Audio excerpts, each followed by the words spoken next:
It was 2 weeks into the lockdown, and I was managing quite well, to be honest. I was living on my own in my house. I had a shop at the end of my road to get my supplies, so it was quite good. Most of the days I just sat there watching Netflix or TV and just chilling. So just like any other night, I got into bed around 10 PM, sat on my phone for a bit, and then I went to sleep. Little did I know, it would be the scariest and worst night of my life. I drifted off to sleep, but I was awoken. It sounded like my doorbell going off. And then, knocking as well. Didn't know what was going on. Was there somebody outside? I got up and looked out of my window, to which I saw 5 or 6 people standing there, staring up at the window. They said, "Come on out." I thought it was peculiar. What the hell was going on? There was a load of people standing on my driveway. But then I heard a chainsaw. There was just tons and tons of random noises coming from in my garden. And it just kept on getting even stranger.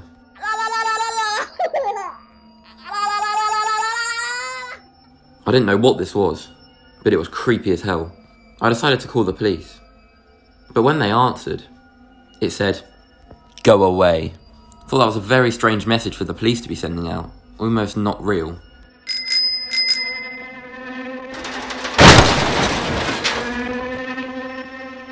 Now there was even more sound. Almost sounded like a car crash, just clusters of sound. But these people were still standing there, staring at me. Then, they all held out their hands. Join us. It almost sounded like they said, "Join us." Join them to what though? I was so confused. But then it hit me.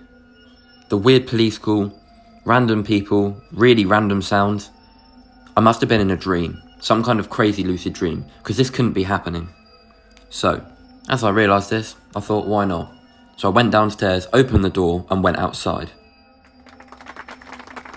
Everybody out there, they started clapping and cheering at me. They said, "Welcome."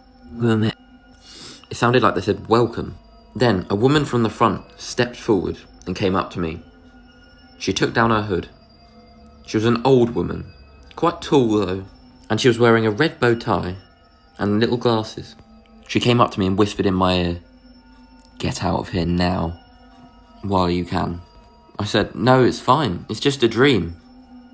She just stared at me dead in the eye and slowly shook her head, not saying yes, but not saying no. Nevertheless, it was creepy. So I ran back inside, locked the door and got into bed. I thought to myself before I went to sleep, am I in hell? Am I dead? Maybe I'm dead or in hell. At this point, I really was convinced I was dead. The whole situation was peculiar. But in the hope that it was a dream, I went to sleep.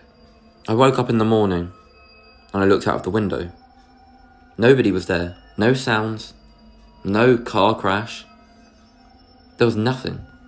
I put what happened last night down to a bad dream. It was terrifying, but it was some kind of crazy, realistic lucid dream. I mean, it must have been. So, at around 11 in the morning, I went down to the local shop, like I do every day, to get my supplies. But, on the till, was a woman.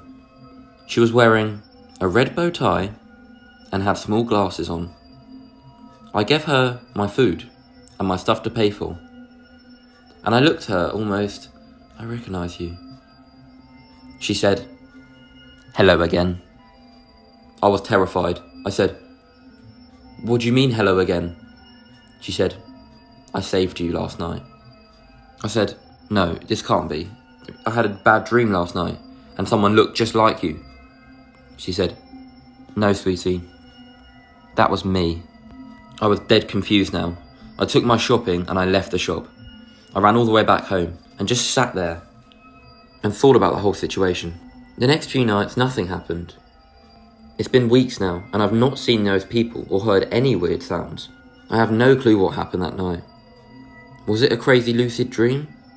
But how would that woman have known me? How would she have recognised me at the shop? I'll never know. But to that woman, if you're out there and you did save me, thank you.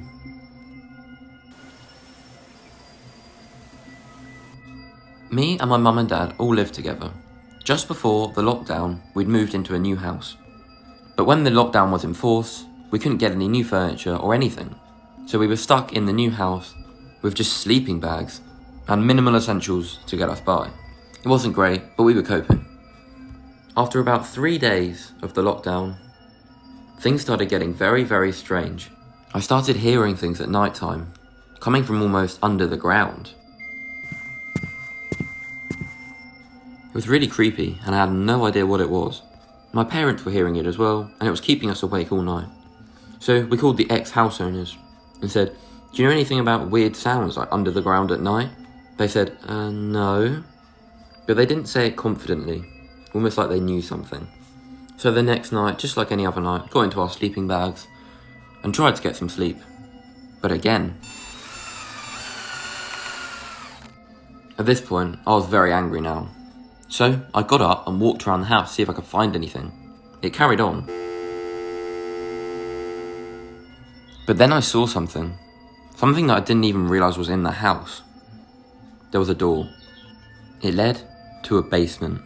I got a torch, turned it on, and walked down there. The sound was even louder now. I walked over to it. But as I turned the corner, it stopped. There was no sound. The room was dead silent. I went back upstairs to my parents and said, "Mum, Dad, there's a basement. I never realised we had one." They said, "What? Really?" I took them down there and showed them. But all of the sounds had stopped now. We ignored it and we just went back up to bed. But straight away, it came again. I really couldn't be bothered to get back up again, but I knew I had to. So I got the torch and I went back down there. But as soon as I got down there was no sound. But then I saw something. A Ouija board on the floor, perfectly intact. It was creepy. I called my parents and they came down and had a look. They confirmed it was a Ouija board, but it was ancient. The next day, we looked up the serial number of this Ouija board. We found out it was made in 1960. We thought this was very strange, and we also now wanted to look up the history of the house. So I looked up if anything weird happened in this house. And sure enough, it did. And it wasn't even one thing, it was two. When the house was built 50, 60 years ago, builders were in here, and they were crushed by falling debris and died. For 10 years, this house was abandoned, and kids came here and played a Ouija board. They died, unexpectedly and mysteriously, in the basement. We were shocked, but sure enough, after that day, we never heard anything again. It's been 2 or 3 weeks now, and we still haven't heard anything from that basement. But we always keep the door locked.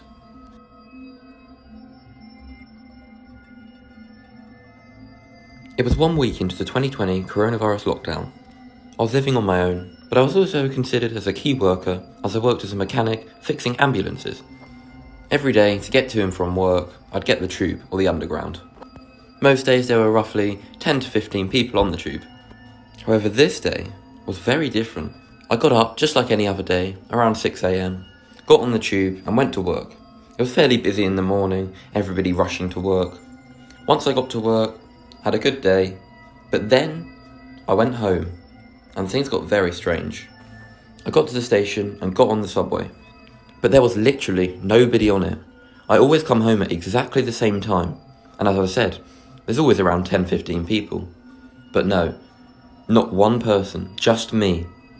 And for some reason the lights on the tube, they didn't look the same, they were flickering and not working very well. It was peculiar. I went for about 3 or 4 stops and nobody got on. Not one person got on the train. I walked all the way down the carriages to see if there was anybody else. No one. Then, at around the 6th stop, somebody did get on. A tall man wearing a hood. I couldn't see his face because it was so dark and his hood was so big. He came up to me and he said, "Please, may I sit here?" I said, yeah, sure, it's fine. Just thinking it was some normal guy. Then he said, "How are you?" I said, "I'm good, thank you. You?" He said, "Yes." Then he came straight out and said, "Can I come home with you?" I said, no, what do you mean?" He said, "Yes, I'm coming with you." I still couldn't see his face. I was terrified now. He said, "I'm coming home with you, whether you like it or not." I said, "No, you're not. You're really not coming home with me. I'm sorry, sir." But then he stated my correct address. Luckily, it was my stop now. I looked at the man in terror and I ran as fast as I possibly could off the train. Luckily, the station was right next to my house, so I could just run as fast as I could all the way back home, which I did.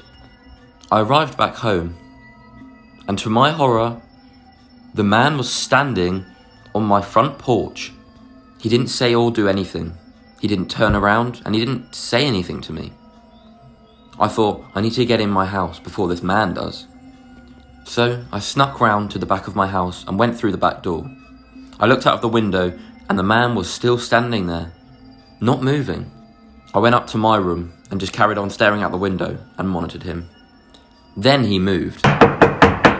He started knocking on my door. And then he rang the doorbell. I plucked up the courage and shouted at the window, "What the hell do you want? Why have you followed me home? How did you get my address?" The man didn't reply. He carried on knocking. But then, things turned for the worse. That was when I heard my door swing open. Then I heard footsteps all around my corridor. He was walking in my house. I thought my only option was to call the police. So I dialed in the number and I said, "Help me, there's someone in my house, I've got an intruder." I said the address and they said they were on their way. I stayed hidden in my room. And then the man walked in. He stared at me. He said, "I told you I was going to come home with you." I said, "What the hell are you doing? Why are you in my house? What do you want?" He just laughed, turned around and walked back down the corridor. Then the police turned up. But when they did a search of the house, there was no one to be seen. The man was not there. He was gone, vanished. The police were convinced it was just a false alarm and they left. It's been 3 weeks since that day now, and I still have no idea if that was a real man or if it was something more sinister.